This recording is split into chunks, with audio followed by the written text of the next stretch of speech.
The overall goal of this procedure is to visualize dynamic spatial distribution of protein-protein interactions in live plant cells. This method can help answer key questions in the cell biology field, such as where a particular signaling event may occur inside of plant cells. The major advantage of this technique is that it allows quick examination and multiple components being tested in one single experiment. Though this method can provide insight into signaling events in plant cells, it can also be applied to other systems, such as yeast and animal cell lines.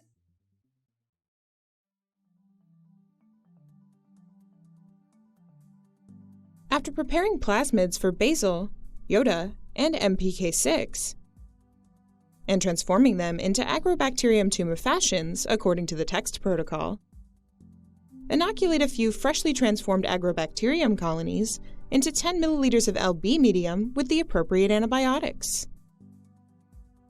Grow the Agrobacterium cultures at 28 degrees Celsius and 200 RPM for about 16 hours and measure the OD600.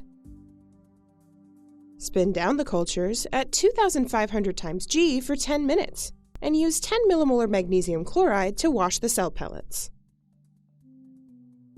Then, after pelleting the cells again, use infiltration solution to resuspend the cells to an OD600 of 0.5.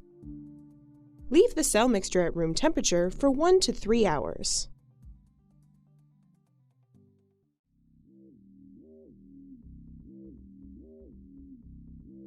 Using 4 to 5 week old tobacco plants grown in a standard plant growth chamber, prepare the plants before